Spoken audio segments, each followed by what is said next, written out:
Hello, guys. Welcome back to the Uncensored Critic podcast. Thank you, as always, for tuning in. It means a lot to me. Thank you so very, very much.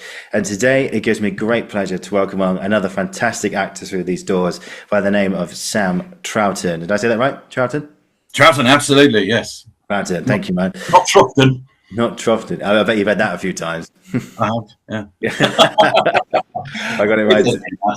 Exactly, man. So for anyone who's unfamiliar with Sam's work, let's take a moment to introduce him right now. So actually, first of all, he is the son of actor David Troughton and the grandson of the second Doctor Who, Patrick Troughton. We were just talking about him just now, and but more on that in just a second. So Sam studied drama at the University of Hull, and after graduating, some of his early work was with the RSC, which brought about 3 nominations for an Ian Charleston Award.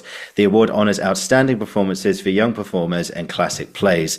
Since then, he's been a part of some of the most celebrated shows, both on stage and screen, including for theatre, Beginning by David Eldridge, which was the first of 3 plays, beginning, middle, end at the National, and Sam was in the first one. King Lear, also at the National, where he played Edmund, directed by Sam Mendes, co-starring with Olivia Vanal, who's also been on here as well. Juniper Blood, recently at the Donmar, A Streetcar Named Desire at the Liverpool Playhouse, and multiple shows with the RSC, including Julius Caesar, Romeo and Juliet, Winter's Tale, and many, many more.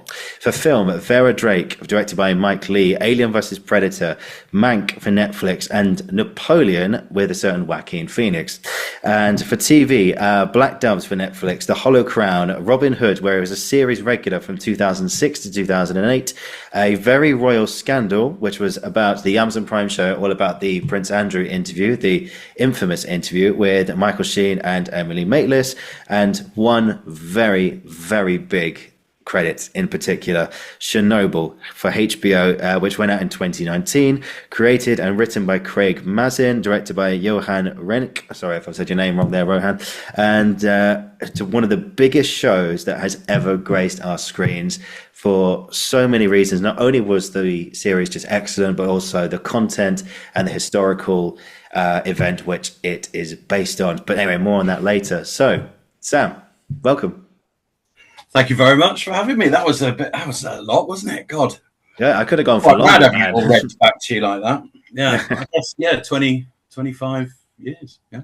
25 years, yeah, that's crazy, man.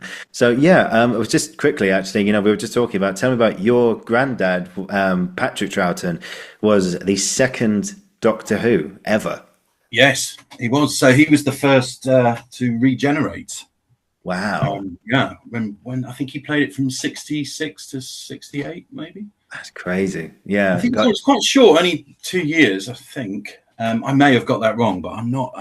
Apologies to any Doctor Who listening. But yes, and I mean, as a kid, we Patrick died when I was 10 in 1987, but we remember him from Box of Delights, Sinbad and the Eye of the Tiger, and the Argonauts he was in. Wow. And we got a little bit older, The Priest in The Omen as well. Wow. So really like a fantastic career Patrick had, yeah. Yeah, God, I mean, it runs in the family as well, and your father as well, David Troughton, who's done some incredible work as well. I mean, what was it like having it sort of like passed down to you? The actor gene was there from the very beginning. Yeah, I think so. I mean, the trouble is, I don't really know what it's not like. So it's often quite hard to answer that question. Yeah. But I think, yes, I was always galloping around on imaginary horses and, just playing around as you do. And then I guess, I think my mum an actor as well. And they very much really didn't push any of us, 3 boys.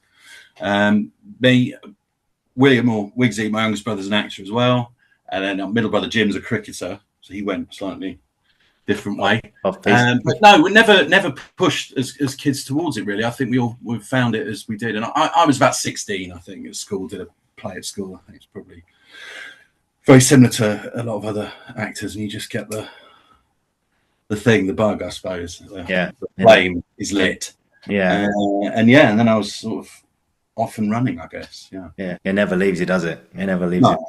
No, it's brilliant. So yeah, so we start at the beginning of every guest. So in your case, I suppose I might have answered this already, actually, but where did it come from? The love of acting? Well, I was obviously very lucky. I'd go and see my dad in the plays he did at the RSC in the 80s and 90s. Was incredible. We grew up in Stratford-on-Avon. We moved there when about 85, I think we moved there. Dad had been up there in 82, and then he worked fairly consistently for a decade there, and I got to see him play. Wow, so many amazing parts. Caliban in The Tempest. I think that was when I was 16. I saw he was in that. Sam Russell Beale played Ariel. Sam Mendes directed it. That was in '93, and I went to the press night party with my mum. I went to the press night show, and then I went to the party as well. And that sort of combination, I think, landed as the moment I thought, I think I'd quite like to do this. Yeah. Yeah, I mean, just like we said, like it runs in the family. It must have been quite an introduction to this world, and like seeing things like you can do that. I bet, like yeah. I guess it was very accessible. I mean, also, like if you grow up in Stratford, then you've got that theatre there, so that is an amazing thing to have on your doorstep. Yeah, you got Shakespeare in your bones at that point. Yeah, there's no choice. Yeah. Of course, you went to the University of Hull and you studied drama there as well. So, yeah, how was your time at university? Fantastic. So, Hull drama department's based in a theatre on campus, the Gulbenkian, and you got a chance while I was there for 3 years to just kind of try a bit of everything, really. I think I'd gone to do a drama degree rather than drama school because I was still kind of in between thinking whether I wanted to act or direct, I think, were the two. And then I guess I did do some directing at Hull, but when I directed stuff, I kind of wanted to be in it, I think. And then I got a chance to play some amazing parts when I was at Hull. We did an Ionesco ball prima donna in my first year. Did the play Rope. I played Jack in Into the Woods. Yeah, musical we did in our second year, and then I did Henry V in the third year. So I got to try a lot of different ones, and I think by the end I kind of knew I wanted to. That's what I wanted to go into. I had maybe a think about a year at drama school, but I'd gone to uni from A levels, and I think I'd had sort of 5. Quite intense years, A levels and then degree. Yeah. So I kind of went for it. I wrote off to theatres. I heard back from the Orange Tree, Richmond, and they were doing a theatre and education production of Hamlet. So I went down there and auditioned for brilliant director Kate Beals, and I got the part. I played Hamlet. Was my first part. Wow! In a 55-minute long version. Oh, I see. Cut absolutely brilliantly into like a proper thriller. There was 4 actors, and we took it round schools in sort of southwest London, performing for I think it was first year, so there were 11, 12-year-olds, and there was one kid after one of the shows said there was only 4 of them in it. No, there was only 4 of them in it, but 6 of them died. This is the takeaway. But it was really amazing. Actually, the soliloquies in it were proper. Your proper conversation with the kids. When Hamlet decides not to murder Claudius and he's praying, you'd have the kids going, "Do it, do it." Yeah. No, I can't do it because then you'll go to heaven. Conversation. So it was wicked. So it was a lovely start. And from that, I was able to invite an agent to come and see. We did a show at the Orange Tree, and then I was kind of off and running. And then I then went to the RSC. That would have been September, 99. In a production of Taming of the Shrew. I was playing the tailor and third gentleman and doing lots of understudying. And then I did a year of that. And then I did the history plays with Michael Boyd, original productions of the Henry VI's and Richard III, which he remounted them later, didn't he, when he did all all of the histories, but that was the final part of the RSC's history cycle to kind of straddle the millennium, wasn't it? They did it. So I think I ended up having, I guess, those 2 years at the RSC was sort of drama school for me, basically. Yeah, access to that sort of voice training and stuff like that. Yeah, and a lot of understudying, you know, and a sort of gradual progression in the parts I was playing. So it was a brilliant place to sort of learn and kind of feel like you'd landed and belonged and all that stuff. Yeah. And then, once you're off and running, I was off and running. Yeah. There's that time where you find your place and everything as well, which is yeah. I mean, it was great. I mean, obviously, I knew people there, obviously through Dad, and I think I definitely had it got me in the door for an audition, but still, then you got to go and get it. And then I didn't feel this at the time, but actually looking back, you probably were pretty under a bit of pressure, you know. Oh, it's David Troughton's son. Let's have a look. Wonder, you know. Yeah, there's a Doctor Who's grandson. I didn't feel that pressure, but I guess it was there. But no, it was a hugely welcoming place to start off. Yeah. Brilliant, yeah. And so, what would you say was like the difference between Sam on like the first day of Hull, your first day of university, to like the last day and your first initiation into the RSC? What was the biggest difference between then and the beginning and the end of that journey? I think I'd learned to get a bit stiller on stage, maybe. Yeah. I don't know. That's a really good question. I think there's a real difference when you start to do it professionally. I think it does feel different. You're doing longer runs, you know, and it starts to sort of sit in a different place for you, I think. It's your job.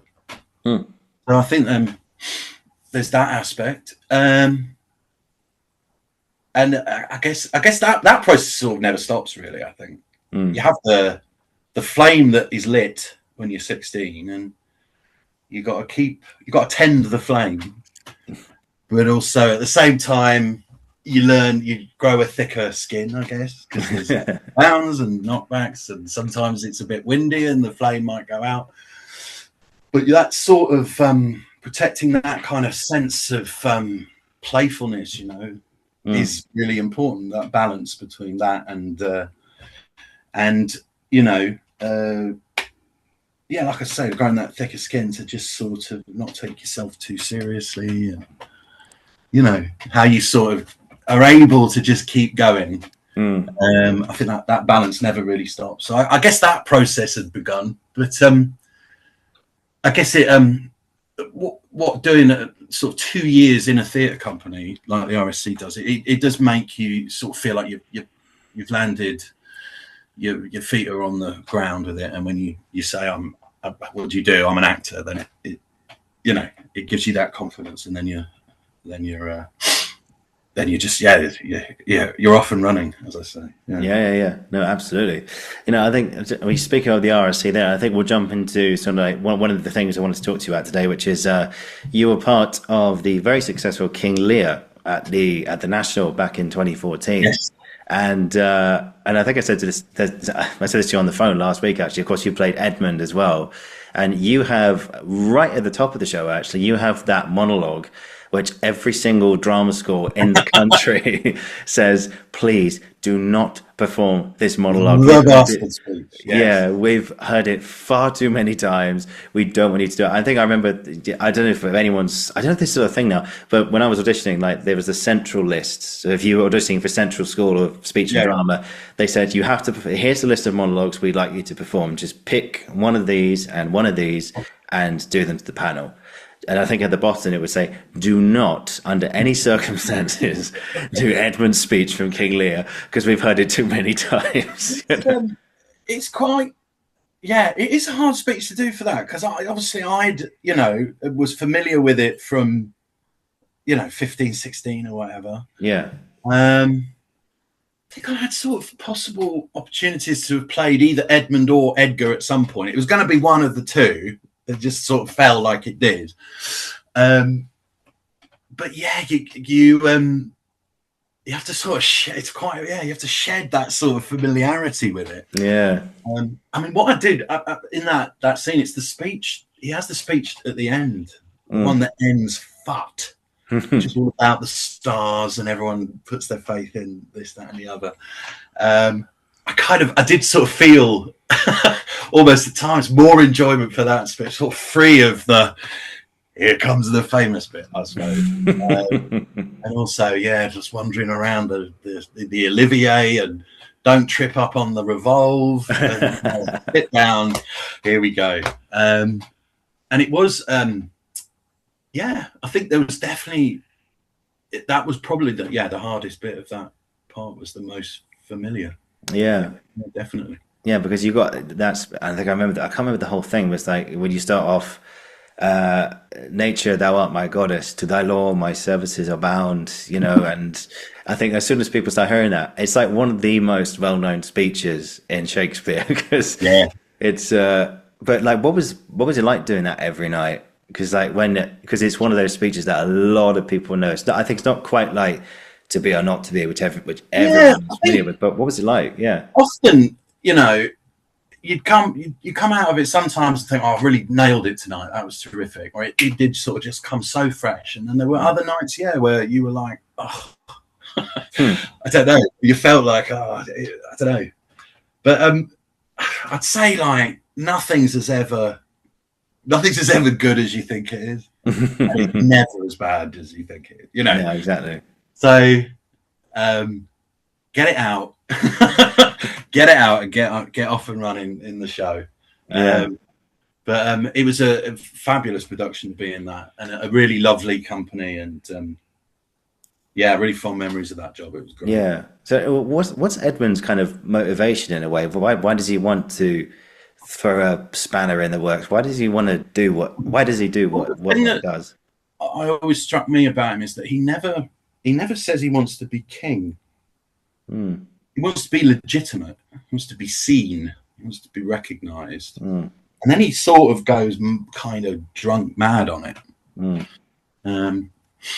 I think when I spoke to Sam Mendes, who's directing it, Sam very much had this idea of what do you think about him having, glasses, that he's actually quite sort of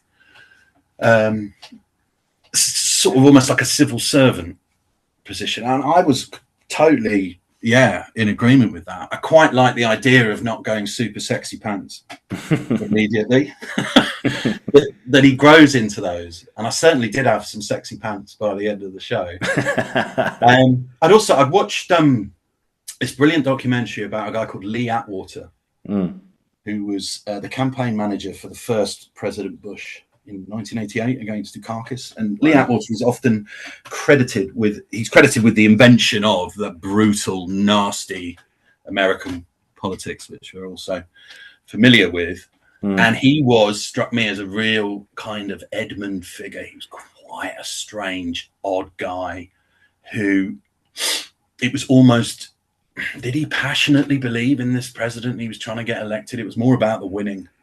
The documentary is called Boogeyman. It's fantastic. But that idea of Edmund being the guy in the photo second from the left at the back, who is that guy? There he is again.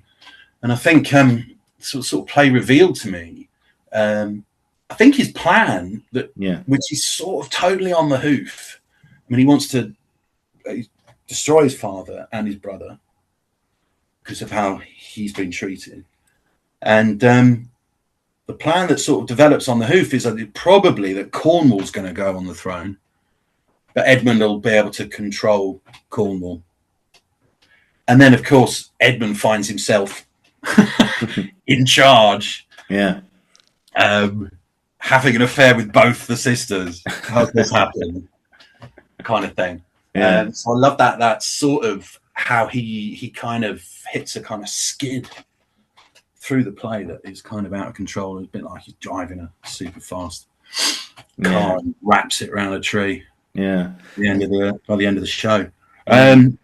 So I guess that was this idea that this guy was never going to rise beyond anything but a kind of middle manager, civil servant position.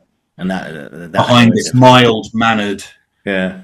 Kind of bookish exterior was the devil. Or the monster. He's very power hungry, isn't he? Yeah. Yeah. But like I say, for that, it's that status, it's that recognition. The way he's talked about, Gloucester and Kent talk about him at the beginning. Big mistake. Yeah, exactly. Yeah. Very rude about his mum as well. Oh, mate, yeah. And also, it's that final line, of course, in the opening monologue when he says, "I grow, I prosper. Now, gods, stand up for bastards." And it's like saying, right now, nature, divinity, the universe, let's stand up for evil. Let's stand up for bad acts. And it's like, well, so very modern as well. Isn't it? Self-satisfaction. Yeah. But it's an amazing play, isn't it? Because Shakespeare, the way the play is, the camera, he's only interested really at pointing the camera on people who have nothing. So Edmund, it's right in the driver's seat to start off with. But as soon as he enacts his plan and has cast Edgar out, the camera switches over to Edgar. You don't really see much of Edmund once he's got the prize. Yeah, he's sort of really interesting. Yeah, and he does it throughout the play, doesn't it? He follows people who are outcast. Yeah, on the heath, and once people get their hands on power, Shakespeare's not interested. He goes to the people who've either lost it or in the process of giving it away or had it taken away from them. Isn't it? Yeah, an amazing play. Amazing place to sort of be in.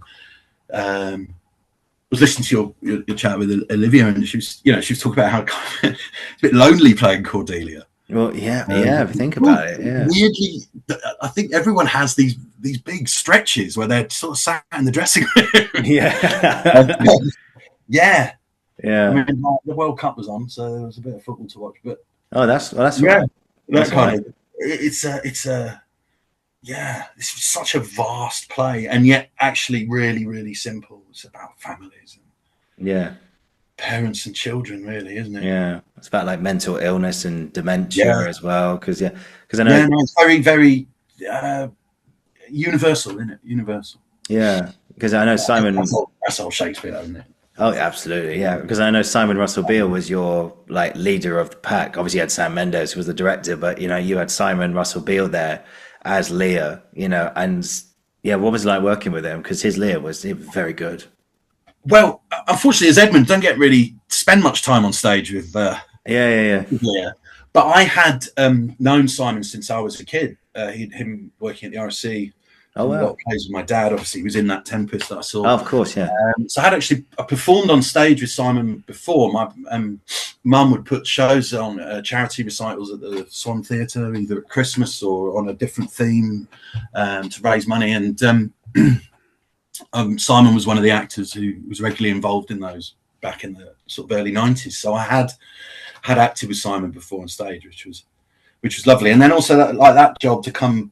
The show that I'd seen directed by Sam and with Simon in Tempest. It was 20 years later. I found myself international in the Lear. Yeah. Wow. It's weird how these things all come together, isn't it? A real full circle moment. Yeah. But I mean, I remember. Yeah, of course. Yeah, like you said with Olivia's one, but she's like she has a moment where she stands up to Lear at the beginning.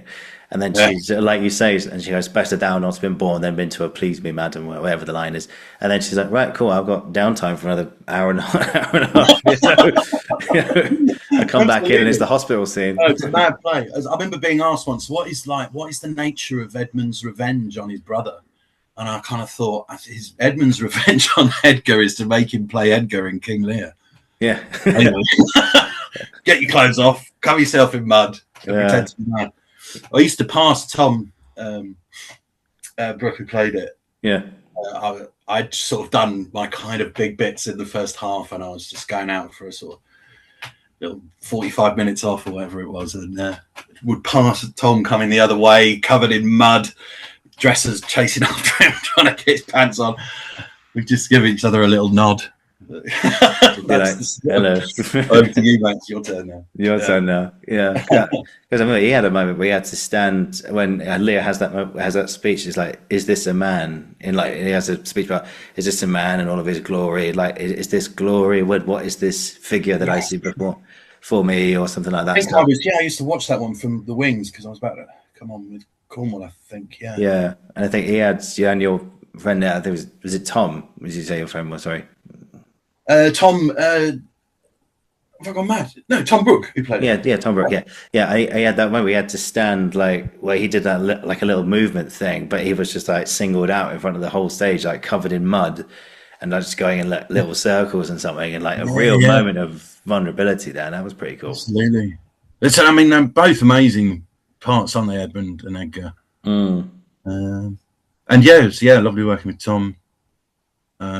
He'd been at Hull as well, actually, but was there after I left. No way. We missed each other at Hull, but yeah. Crazy. Wow. Yeah, fantastic show, man. Honestly, with King Lear's just, I could do a whole series of episodes about King Lear. It's just brilliant. Cool. I think it's the play I've seen the most, actually. I've seen about 6 times, I think. Yeah, I saw I've said this before on here, but I saw an excellent version last year or the year before. Yael Farber did one at the Almeida, and with Danny Sapani as Lear, yes, and Faith Mole, who's also been on here as well, and Yael's been on here as well.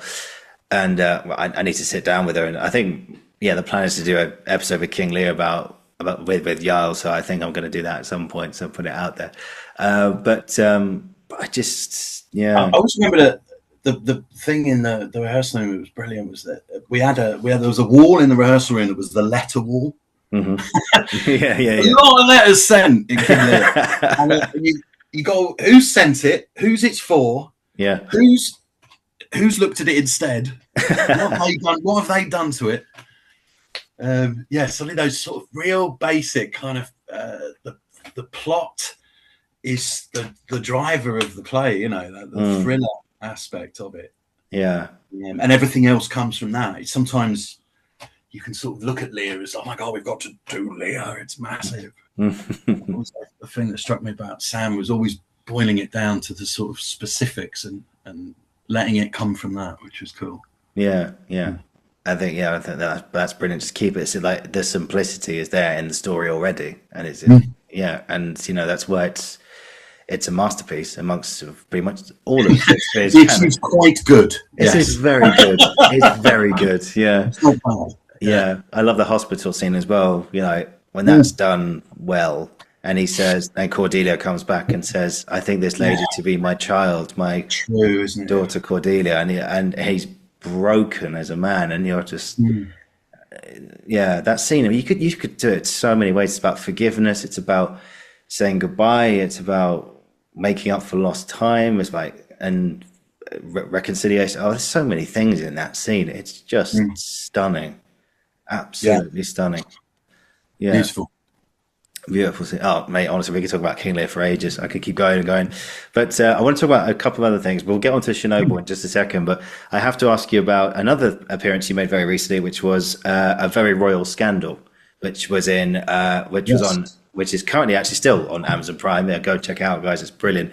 It's about the infamous interview that a certain ex-royal made recently, and about his relationship with a rather dodgy character. Let's put it that way.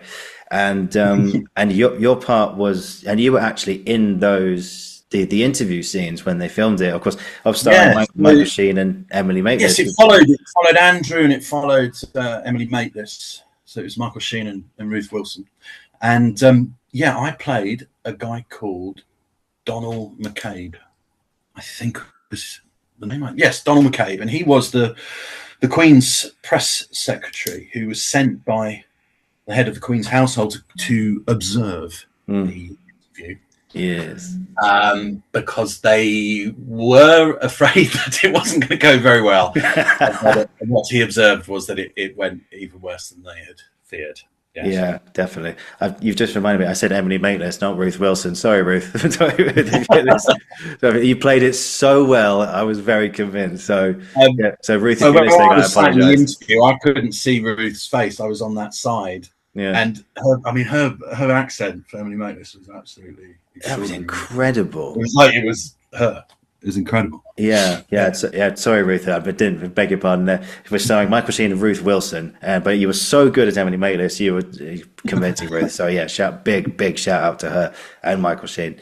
So yeah, but that scene in particular, I remember us talking last week. You actually filmed the entire interview verbatim, and of course in the edit they kind of cut it down to like trim it down. Pretty much. I think they'd learnt the whole of it. Yeah, And then we must have ended up shooting kind of most of it. wow. And then they were obviously able to cut in and out how they were going to do it.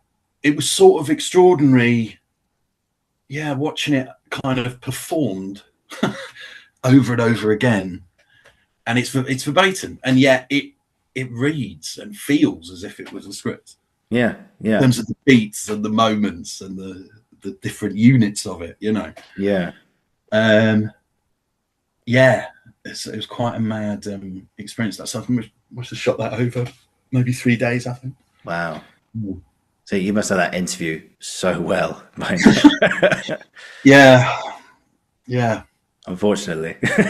Yes, reactions. Just Yeah. for God's sake. Yeah. I was going to say, like, because you think you had that your line in that scene when they're filming the interview, and I think it cuts to you.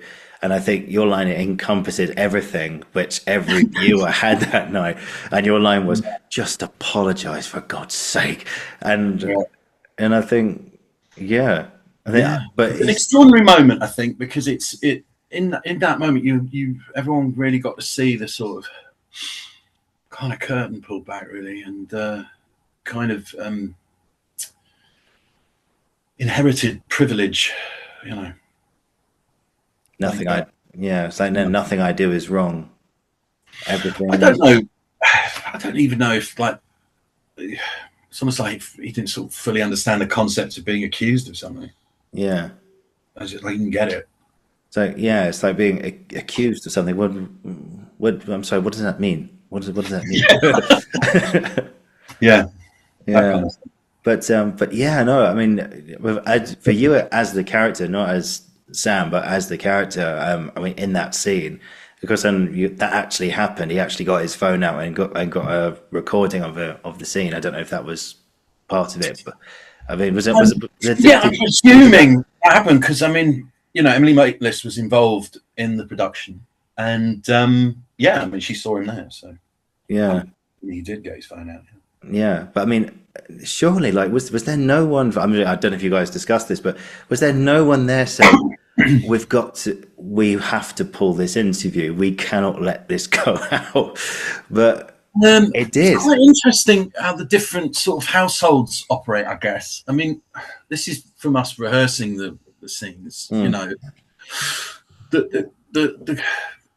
each household is Andrew's house, Charles, the Queen's. They've all got their own sort of, it's a bit like mafia families. They've all got their own sort of thing.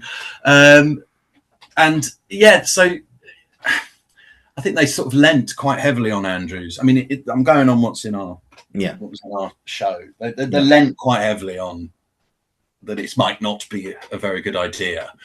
But I don't think they had the kind of authority necessarily to completely pull it, unless, of course, Majesty says so, which kind of eventually she sort of steps in. So I guess he thought he could deal with it. Yeah, exactly. He was the Queen's favourite. The story goes he was the Queen's favourite. Yeah, and again, we're talking about King Lear, aren't we? It was just families, isn't it? Yeah, what about families? Those mistakes. Yeah, a man who's been in a high position for far too long for his own sanity. Well, but I don't know about sanity, if that's the right word. But I don't imagine it's a very nice life. Ultimately, do you not think? I think it's a madness, isn't it? It doesn't You sound. certainly can't. I don't know. I wouldn't I wouldn't like it. Nah. Yeah, but like I mean, when you were filming it, you know, like you, I suppose it's you as the character, of course, as Sam, and you're hearing all this stuff like I couldn't sweat because of the Falklands, you know, I was in Pizza Express in Woking, all that kind of thing. When you're hearing all this stuff, like another one that gets me is like, am I right in thinking you threw a birthday party for Ghislaine Maxwell at Sandringham? No, it was a shooting weekend. A shooting weekend. It's just a straightforward shooting weekend. Straightforward shooting weekend. I mean, when you're hearing all that stuff and you're thinking, I mean, I don't know if you watched the interview when it came out, but I'd only seen I hadn't realised this. I'd actually seen highlights. I think I was in America when it happened, and so I didn't watch the full interview until I did the show, and it took me about 48 hours to get through it because you just keep stopping it. It's excruciating. Yeah. So I guess that kind of folded into it. But you know, this guy I was playing is a real guy, and he would have been under no illusions how that was going to play as an expert on public relations. I mean, before working for the Palace, he worked for Ladbrokes. For Ladbrokes? Yeah. That's who they recruited him from, which, it's a bit of a jump. I just thought, well, you know, you need someone to be a front for gambling, you know, and it wasn't industry style stuff. They would get them in to be the front for the, And it was a gamble, that interview, wasn't it? Well, it didn't pay off. No. Yeah, unfortunately not. Yeah, but what was it like, the whole experience of that? You know, to being up with Ruth Wilson, Michael Sheen, and just being like in that world, you know, and what was really, like being a part of it? Yeah, it was really interesting because I didn't really look at Donald McCabe, who I played. You sort of got choices when you kind of play someone who, like a real character. You either, I guess, go all in on looking exactly like them, or maybe not. And I think I wasn't that similar to the real guy, so I think I sort of went more in on it was more useful for the show, the story we were telling, that Donald McCabe was very much of the establishment, and there was a lot to sort of play with in terms of the etiquette of the royal household, which was really fascinating. Yeah, was it? You know, it means like how you hold the door for someone or not, or who you are, the attitude you have in front of the desk. When the scenes with Alex Jennings, I mean, they had like a royal kind of etiquette expert on the set. Really? This is how you. He said, "No, you wouldn't have your hands in your pockets in that bit."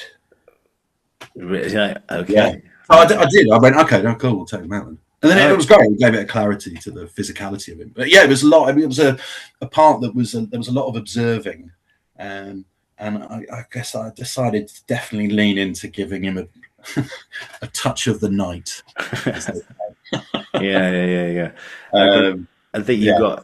You know, I don't know if the real guy is like that, but I think for the purposes of the story, it was the right way to go. Exactly. Yeah, I think you got a shot. I think when Ruth Wilson said unbecoming, he was a sex offender, and it cuts to you, and just a moment. It's a simple. I don't mean to sound like I'm putting it down, but really kind of simple shot. But all you did was just close your eyes, like. What? It's like that because I think when we, obviously most of the shooting's on the guys, but I think we did one massive take of just listening. Wow. Everyone who was there listening, watching it had their sort of, so Michael and Ruth would play the pretty much the whole interview, and the camera would just run, and so you would, it's interesting to find out what ended up in there. Yeah. I mean, I tell you what, it's always interesting because I've done a few of these things, and like you spend all day shooting, well, 3 days shooting and that, and you're thinking like you've got so many angles, you've got so much footage, so many things to choose from, and then when you see it in the edit, it almost like 95% of everything you shot is gone, and 5% of what was used. I mean, what's that like? What you ever trying to do really is and I think this comes with more and more experience of filming. It's kind of the mad thing, isn't it, for most of us? We all come into acting through theatre, certainly British actors. Yeah. That your sort of filming career is you kind of, when you start, you don't really know, you don't have any experience of it really. So I guess it's sort of the more you do, the more you kind of are able to focus in on what your specific thing is to bring. And it's always trying to remember, you want to give the sort of director and the editor options, I guess, in the edit room, isn't it? Or something like that. I'm not sure. Yeah, freedom, playfulness, like going back to that, to just offer up something slightly different each time. And it can be really small, but it just might just be the one that works. Yeah. I always find that interesting. I mean, editing is not really my thing. I don't know how people do it for these big shows, like for the Amazon Prime series, or for like a big film like Napoleon or something like that. You know, it must be like super satisfying. I mean, if it's their thing, go for it. We need editors, of course we do. But I don't know how people do it. It's just, I don't know. It's just not really my thing. There's a lot of like indoors, isn't it? Yeah, it's a lot of indoors, looking at a screen, chopping, changing. Then let's try that shot. No, that doesn't work. Okay, but what about half of that shot, and then that reaction shot, then that would do it. Gosh, it just seems like a lot, man. It just seems like way too much. Anyway, but shout out to all editors out there. We need you. Cool. Yeah, great work on that as well, man. So let's jump into something that I really, really want to talk to you about today. And of course, that is one of the biggest shows, I think, of all time, Chernobyl, which you were a part of. It was based on the events of the 26th of April, 1986, where the Chernobyl reactor 4 was exploded as a result of a safety test, believe it or not. And it was, we follow, I mean, the series had so many different stories. It had like the citizens of Pripyat who watched from the bridge, which became known as the Bridge of Death. Tragically so. And you had the control room, actually what happened that night. You had the guys who you had Jared Harris, who played Legasov. You had Bill Skarsgård, I'm not going to mispronounce his name, sorry, who was Boris, who was next in like a reporter to Gorbachev. And it really highlights, it was so many things, families, like the environment, what the kind of key workers, like we said now, like over the pandemic, the key workers that were conscripted into the army to get rid of things, to kind of like modify the exclusion zone. Clean it up. And sadly, that involved shooting pets which had been left behind because they were deemed to be radioactive, and burying them in concrete. I mean, there's some really harrowing scenes in this thing, and but there's so many layers to it. But anyway, it all culminated in just a really fantastic piece of television, and I think it's timeless in my opinion anyway, because the script and everything. An incredible story. Yeah, so nightmarish in its sort of scale. And, really an amazing thing to be part of. Absolutely. That's what happened. Actually, we'll start like right at the beginning. How did you find out? Did your agent just call you up and say that there's this thing, or no? Tell you about it? I think I taped at first. Yeah. And then there was recalls. So that was back in November 2017, and then it shot it from. It was April to August, I think, 18. And I just I think the very, very simple reason it was such an amazing piece of work. It was the script I read 6 months before shooting was the same script that we shot. That's saying a lot. Saying a lot. There was a change to the beginning of episode 5, but that was it. There was no fundamental changes. So everyone. It was a really amazing piece of writing. How they were going to tell the story was done brilliantly. Craig Mazin, it just meant I think every department had time to prepare and produce the work that they did. It was an incredible thing to be part of. Very lucky Yeah. So we had the chance to do it. Yeah. Yeah. Because I think it was shot in Lithuania. Lithuania, yeah, Vilnius. Yeah. I mean, yeah, that's a great location for that stuff. But yeah, there was some obviously location stuff, and then we shot the control room as a set. Film studios sort of built to replica. Yeah. I mean, what was it? Yeah, what was it like filming? Because your scenes came in the control room, obviously. Yeah, well, we got to shoot them in chronological order. So everyone arriving for the shift, and the Dyatlov telling that we're going to run this test that they weren't ready to run, up to the reactor exploding, and then we filmed the aftermath. And in the series, the aftermath is in episode 1, and then you get the build up as to how it happened in episode. Is it 5? 5 episodes in the courtroom, isn't it? When it keeps cutting back. Yeah. But so that initially was really helpful that we shot it, chronologically. Which isn't always the case, when you shoot stuff. No. Sometimes you do like the last scene first, the middle bunch scene. Of actors, and I mean, we put very much put through our faces by Johan. He was honest, but I think he was sort of mentioned this when we chatted last week. There was a real effort to, I don't even know if this is a word, but kind of Sovietize people's physicality and the way we are with each other. That we're not, although we're speaking in English accents, it's as if it's Ukrainian is being spoken. So just little things, like I remember there was a scene when I sort of approached the Dyatlev's desk to inform him that that's as high as it's going to go. Or the thing is, and I remember arriving at the desk and sort of I put my hands behind my back, and Johan, cut. He said, "It's too English. It's too English. That it's too. Yes, sir. No, sir. Sergeant Major." He's a sort of impressionism as want, and just to. It's quite a hard thing to explain, but to de-English everybody. If that makes sense. I think we got there. I think there's that power structure is specific to the old Soviet Union. It is just naked. I'm stronger than you are. I'm basically going to. Yeah. I think I remember someone saying that. I think was it Jared Harris? I think he did. There's a Chernobyl podcast, which I know they did as well.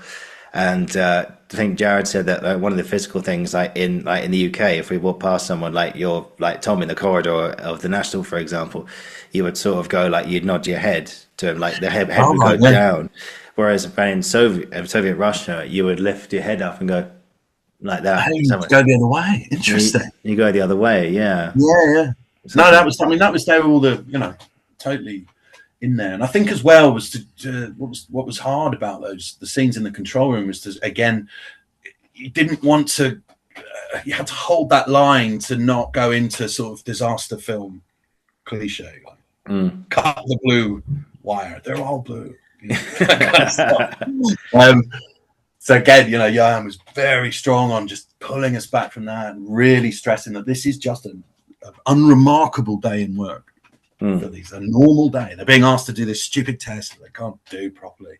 Not for 1 second did they think that they were on the verge of catastrophe. Because when they say that the reactor's gone, the core's gone, the core exploded. The core can't explode. Don't be so stupid. It's like the sun's fallen out of the sky. Like it's not possible. It was getting kind of into that world was really interesting, but very concentrated. Like 2 weeks, I think, to shoot all of those. Wow, those scenes in order. And I think in the end we finished a little earlier than had been planned. Yeah. But what was Johan's, like? You said he was very honest. What was it? Yeah, that's one way of putting it. Yeah. What was his? What do you mean by that? What was he like? He knew what he wanted, and at first it was a bit abrupt. I wasn't planning on necessarily doing it like that, that sort of thing. But you went, okay, here we go. You get back into it, yeah. Well, what did he say? Like, did you do a take and be like, that's not what I want? Again, what I'm saying, he just wanted. he was, if he could feel you sort of playing the disaster film, he would pull you like, no, back down to censor it. And I guess, I mean, look, with filming, you don't really rehearse, do you? Like, if we didn't have sort of 3-4 days around a table 3 months before or whatever, but so it was sort of, it was happening live. Yeah. But, it all works. You get there in the end. Oh, yeah. Definitely. But those scenes are so intense, particularly like, I imagine, like, do you remember, like, was there some takes where you just go, where you yell, like, your hand said go, and then you do the whole scene, so if anyone who hasn't seen it, slight spoiler ahead, guys, just so you know, but just seriously go and watch it. When you're just going, I won't do it, isn't safe, and you've got that back and forth, yeah. And then you build up until you eventually shut down the pumps, whatever it is, you start the test, and then the meter's going crazy, like the core's about to explode, and then you run over to press the AZ5 button, which, if anyone doesn't know, is the safety button, where if you press that, all the control rods, which have just go all in all at once and stop the reaction dead. Whereas, and another thing is that in those days, they had graphite on the end of it. And if graphite actually goes into the core, it makes it worse. It increases reactivity. But it's meant to be, isn't it? The emergency safety button. The detonator, basically, didn't it? Yeah. Which Akimov, the guy I played, didn't know that was going to happen. But it's kind of more than that, isn't it? Because they were literally sort of, there were faults in the making of the reactors that we're not aware of. Yeah, but did you ever have like takes where it would go on and there was no stopping from Johan at all, and then you'd finish like those long takes? Yeah, and you're like, "Woof, Jesus, that was intense." It was quite intense. I mean, working with the amazing Paul Ritter was terrific. He's so unbelievably brilliant in that, and I must watch it back. Actually, I can't really remember. Is the really disappointing answer, but it's been a while. You're right, there were quite long sequences, weren't there? And what was interesting, we had like 2 guys in there who worked on the same model reactor in they were both Belarusian, and the normal day they sort of showed us what they do, and it was just observing. Really, they weren't pressing buttons, and it was actually not all that stuff to do. I guess that's one of the pitfalls of it, wasn't it? Because I guess you would imagine, that you're pulling this lever and that, and actually it's much more just watching the counter. I guess you wanted to, again, not fall into sort of Deck of the Starship Enterprise style. Star Trek or something, yeah. But I mean, I think as well, like just again, it's so well written as a series. The sort of most useful research for being in it was the Jared Harris explanation of how a reactor works in the 5th episode, and that scene was. I read that, you kind of totally understood. Yeah, it's a joy. That scene was a joy to watch. It really. I mean, just it's amazing, isn't it? That great bit when he drops one of the things, doesn't he? And was that planned? I would imagine it looks like a real drop to me. Yeah, it's quite cool. Yeah, cool stuff. I mean, it did look. I thought it looks very, very rehearsed. Well, no, not rehearsed. No, it looks very, very smooth, as in they've rehearsed it many, many times and it happened. Or whether that was just an accident by Jared on the day and then they just kept it in. I don't know. It feels like it happens live. Yeah, it may well have happened, and then he sort of kept it in perfected. I don't know, but I just remember that bit as being terrific. Yeah, you sort of see him kind of almost like his voice is going. It's Costner in JFK. It's the same sort of thing. It's big courtroom scenes. Yeah.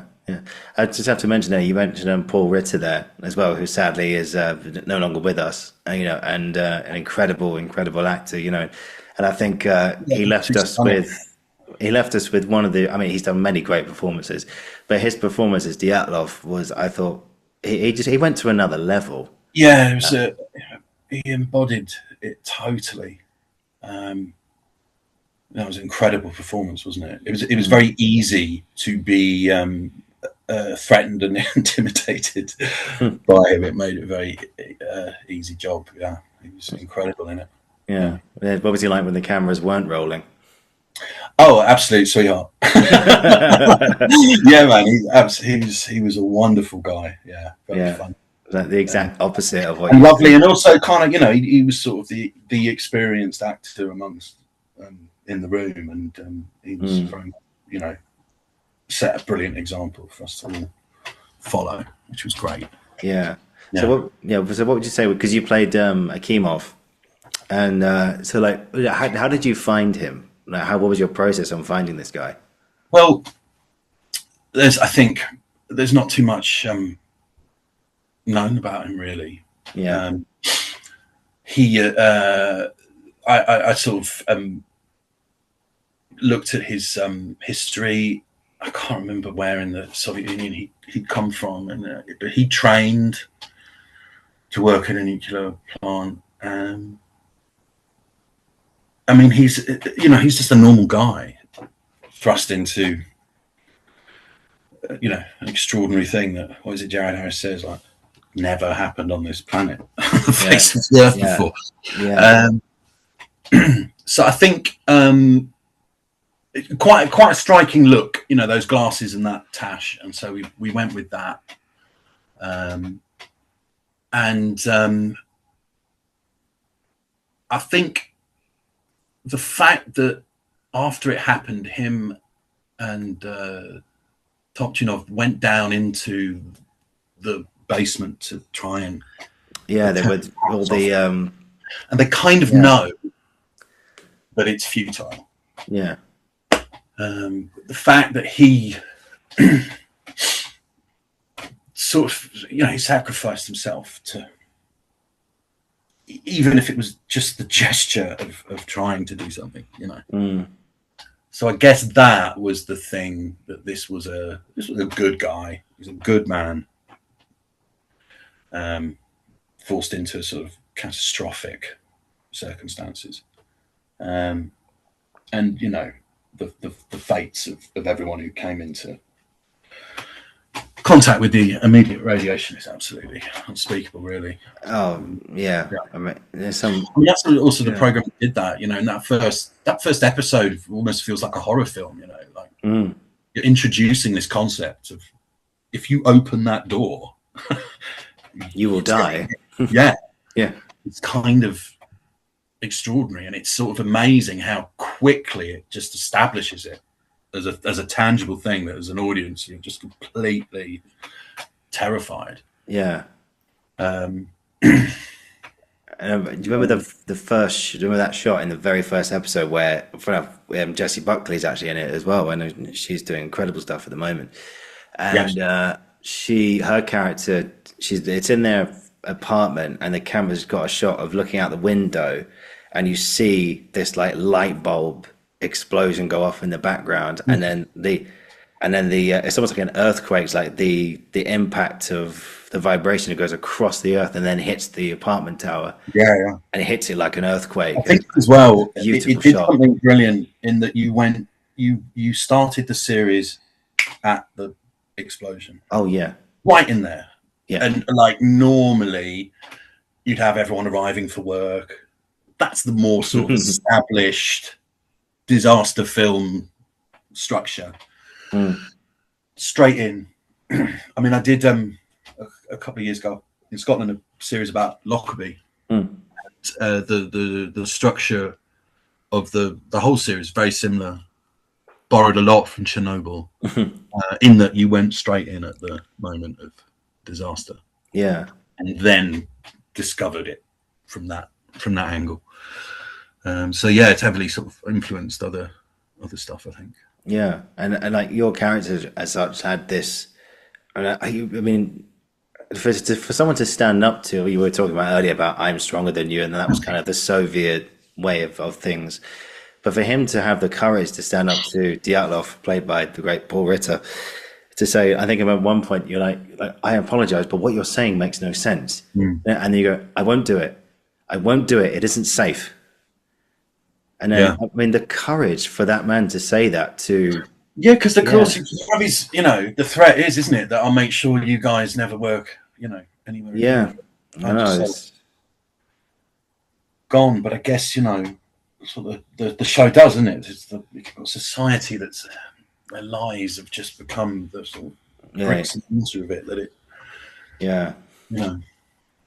eventually they get found out, and of course, and it probably, was the event really that kind of broke the camel's back, I guess. Oh, definitely. Do you remember the scene you had in the hospital? Because I know there was a couple of scenes where you actually got to see. I mean, shout out to the makeup department as well. They did a brilliant job. Stunning, wasn't it? Yeah. Oh my God, they did one hell of a job. Yeah, they also had to kind of, there's not really any photos of it, so they had to kind of sort of research and then kind of almost invent new sort of techniques to get the exact right thing. I mean, I think originally Akimov you were going to see Akimov in the hospital. And in the end, they have that brilliant moment where she just says his face has gone, but they never show it. You don't see it, and it's so much more effective as a line. It did mean I didn't have to sit in 24 hours makeup. Oh no! Which would have involved having to wax my chest. Oh God! Really? Yeah, I was not looking forward to that, so I was a little relieved. Oh God, yeah. But, it's obviously not as bad as radiation poisoning, but there you go. Yeah, it's just small things, isn't it? But yeah, I remember Craig actually said on the Chernobyl thing. I think he said that they made an active decision to cut your injuries and stuff because they thought at that point you'd seen. Yes, you've seen so much, and you'd seen a hell of a lot. I mean, it's absolutely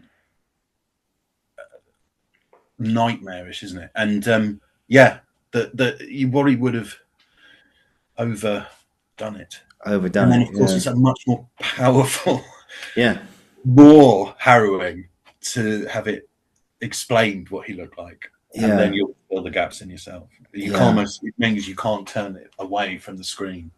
Yeah. It's also once you see something, you can't unsee it as well, which is.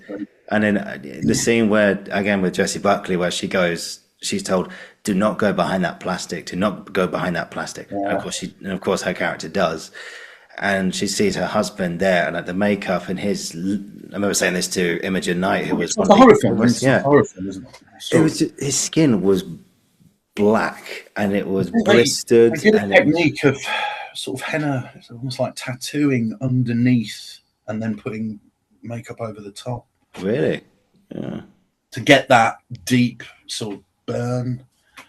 I mean, they had a sort of 5 levels to it, and I think I did make up for. I think at the beginning of episode 2, Akimov and Topchinov are in the hospital in Pripyat, and they're beginning to swell, and they're red. So I think I sat through that.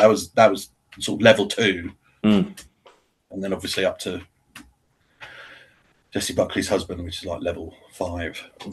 Yeah, and that was. I mean, he would have been in makeup for hours. Basically.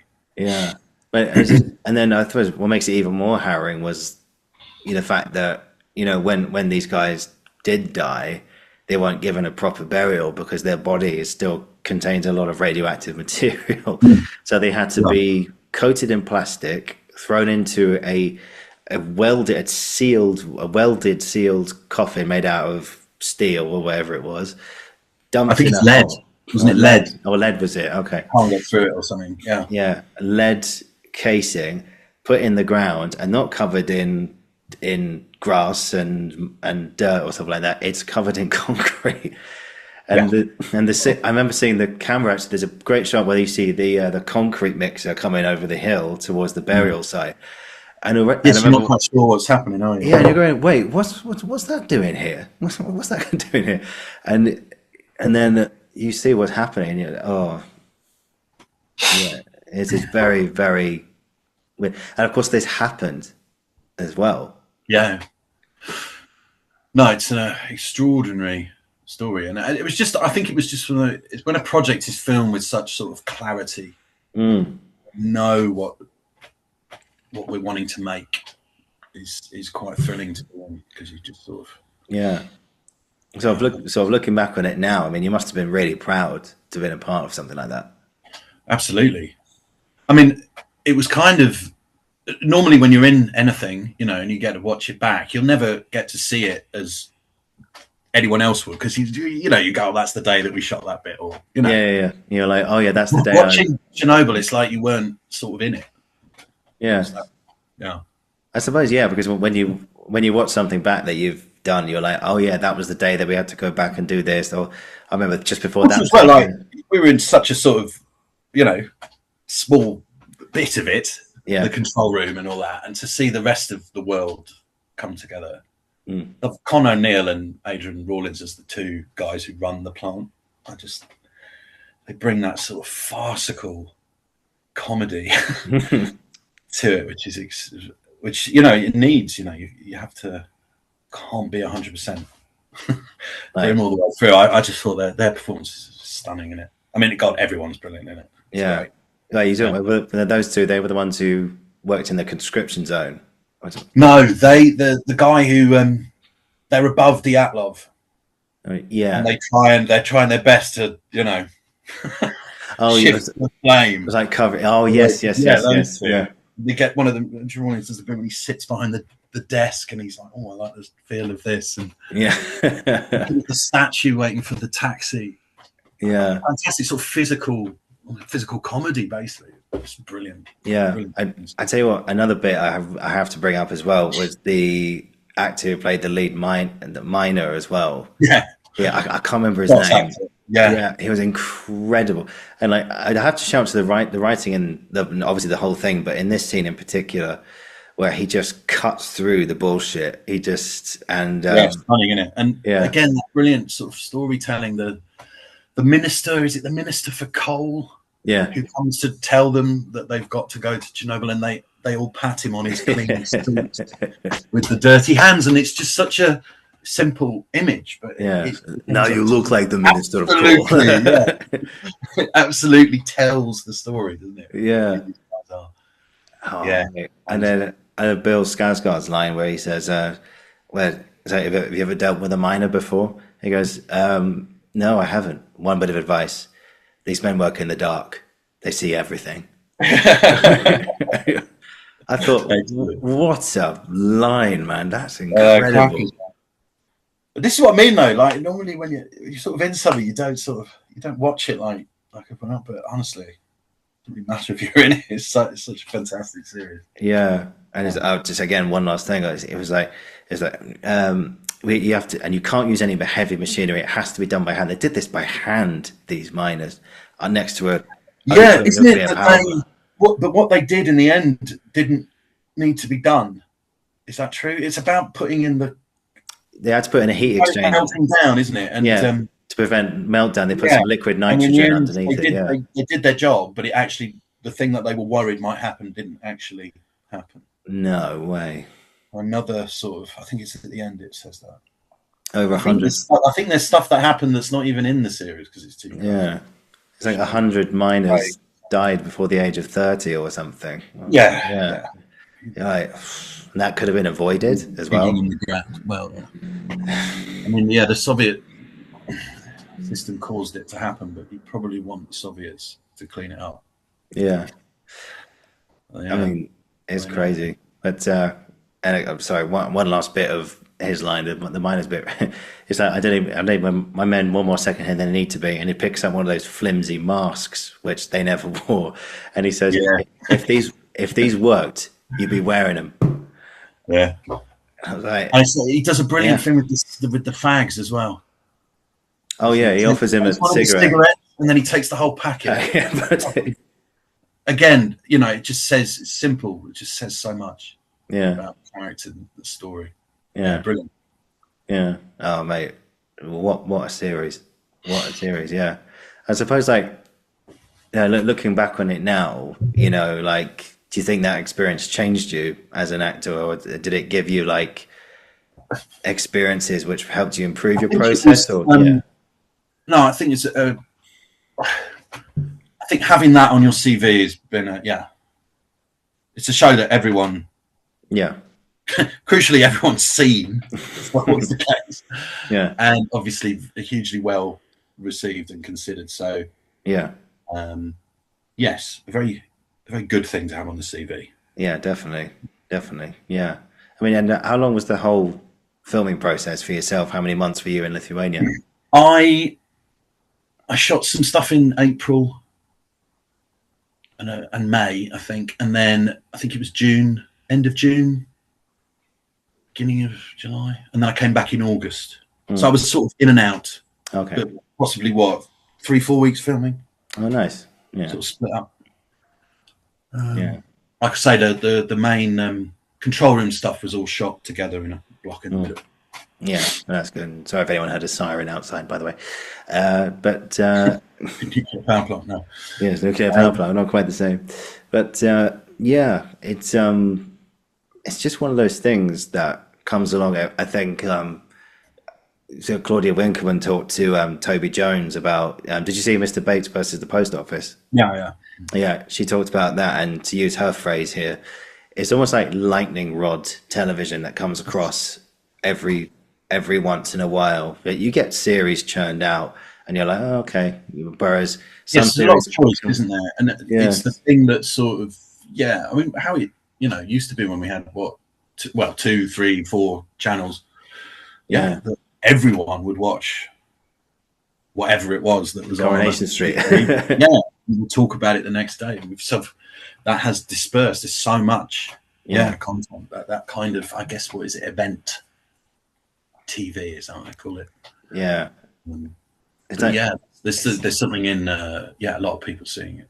Yeah, and it's something comes along like Mr. Bates versus the Post Office or Chernobyl, and it's one of those series that just jumps out of the rest of them, and you just think. Of course, I mean, there's a lot of true. What do you call them? True dramas, not really docudramas, but based on real events. And I mean, it's just something that's happened, but I ended up being quite a few. Chernobyl, Lockerbie, Litvinenko. Yeah, the whole thing. There's an appetite for them, and they are incredible stories. I mean, and again, they actually happened as well. This happened, unfortunately. Yeah, tragically so. Yeah, brilliant, Sam. Thank you so much for today, man. I've really loved talking to you about all this stuff, and it's been fantastic to sort of go behind the scenes in a way of Chernobyl, and to hear more about like how you filmed it and everything in between and everything. It's been and I suppose for a lot of people, thank you for that series in a way. Thank you for being a part of that project, and for giving us not only just a fantastic piece of television, but just a reminder of what we as humans are capable of doing to, I suppose in Chernobyl's case, to avoid the truth.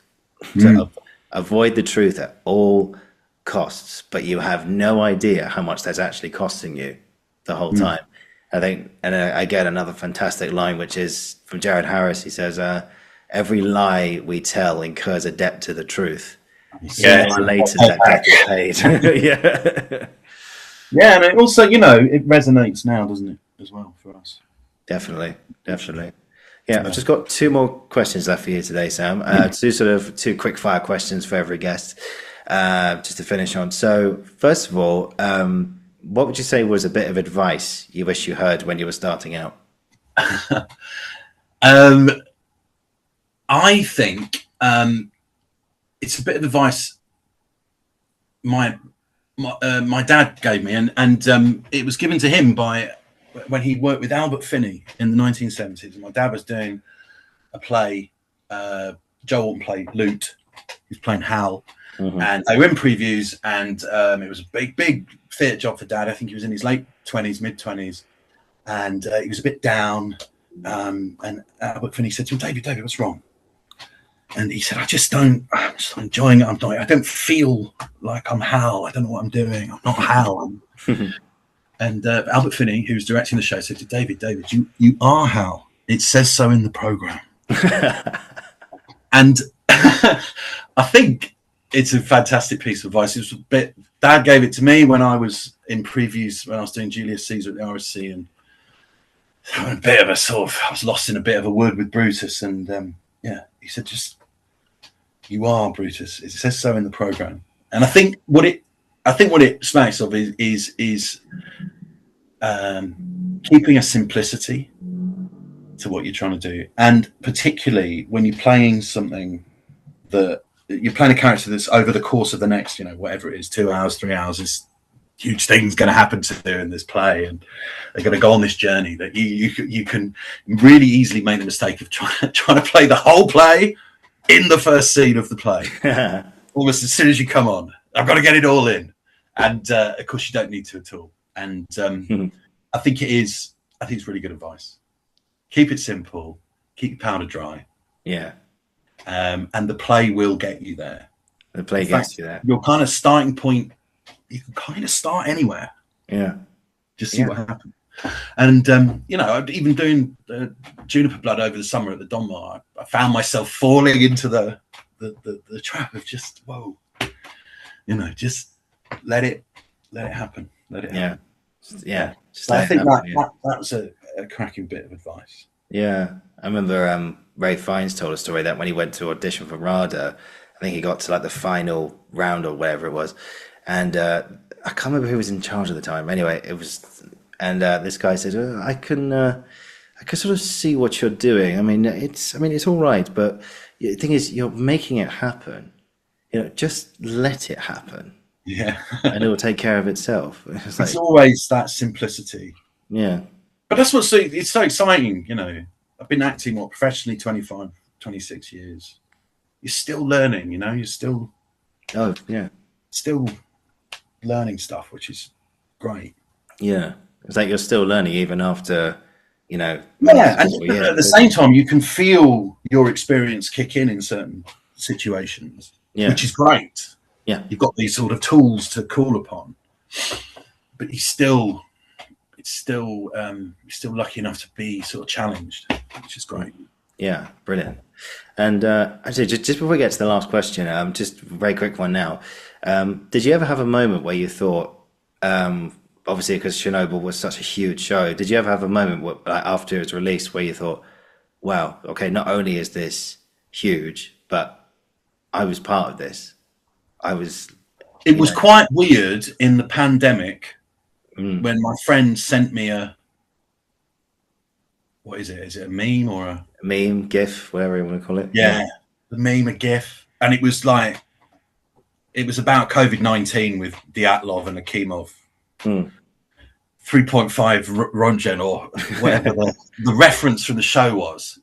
That was quite... Yeah. More when weird stuff like that happened that you went, okay, it's quite big. Yeah. And that's when you've made it. You see? That was a COVID-19 meme. There's many memes shared in that time to keep us entertained. Yes. But, yeah, God, what a weird time that was. Anyway, and finally today, what would you say has been an experience or experiences you've had in your career up to now that you'll never, ever forget? Oh, wow. That's a great question. I'll be brief. What is it? Oh, I mean, so many just fab jobs, fun times. I guess I did a play called Bull, Mike Bartlett play, directed by Claire Lizzimore, and it was a new play. For those who don't know, it's based on basically the structure of a bullfight, set in an office. 3 people are going to be turned into a team of 3 is going to go down to a team of 2, and 2 of them gang up on 1 and bully him to death, basically. And I was involved workshopping it, and then doing the play in Sheffield, and then we took it to New York, and then we took it to the Young Vic. And to be sort of involved with something right from its sort of Like, beginning to yeah. eventually it won an Olivier for off West End category. I can't remember what the category is called. Non-affiliated theatres, or funny one. Anyway, Yeah. it won the production won an award. That was a really special thing to be part of, and it's sort of led. I've done several plays now of Mike's work, and Claire Lismore, the director, who's also Mike's wife, is a fantastic director and also a playwright. And I've been directed by her, gone on to do other stuff with her, and performed in one of the plays that she's written as well. So it gets that. I'm really lucky, sort of almost by accident, having a sort of creative partnership with a writer and a director of that sort of depth is really cool. Yeah, for sure. But it's just sort of happened. It just happened by accident. But I've been really, really proud of Bull. Yeah, being involved in it from the start through to the finish was amazing. Nice one. Yeah, you should bring it back at some point. That would be fabulous. Yeah. We'd all be a little bit older. No, I'd love to do that play again. I think as well, I think it was slightly ahead of the curve. I think it would be really interesting to see how it's received now. You should, man. They never say never. Yeah, I'd love to see it, actually. Yeah, I need to see more Mike Bartlett stuff. I've seen 13, and I saw what else has he done? Done King Charles III, which I know he's done. I know he did a play called Cock with Jonathan Bailey and stuff. Yes. Yeah. Oh god, there's hundreds. He's written hundreds of plays. Yeah, and Bull, obviously. But I need to see more of those, actually. But you should never say never, man, and get the gang back together. Get the band back together. Reunion Bull tour. No, it'd be cool. It'd be cool. Yeah. And it's only 50 minutes long. 50. Oh, yeah. Better. What's not to like? Yeah. I politely asked you to get me a ticket for opening night when you get it all back together. Hey, cool. Yeah. Yeah, it's cool. We've got that on camera now, so we've got it on record. Yeah, no, it's fun, that'd be great, man. Sam, thank you so much for today. It's been a real joy talking to you about. Thank you for having me. Absolute pleasure. No, thank you. We were talking about King Lear, Royal Scandal. Again, sorry again, Ruth, I mispronounced your name in the beginning. It was Emily Maitlis. But it was so good. It was so good. I'm sure it'd be fine. And of course, Chernobyl as well, hearing about your experiences there and your time at the RSC and like discovering your actor family tree as well. It's it's amazing what you've done and everything. It's been a real privilege talking to you today. So thank you so much for your time, man. I really do appreciate it. Yes. Yeah, cool. So if you just hang on, I'll finish the recording. We'll have a tiny debrief, then you can shoot back to your day. And brilliant. Guys, thank you for watching. Thank you for listening. This has been the Uncensored Critic podcast. I'll be back very, very soon. And Sam Troughton, thank you so much. Thanks for listening.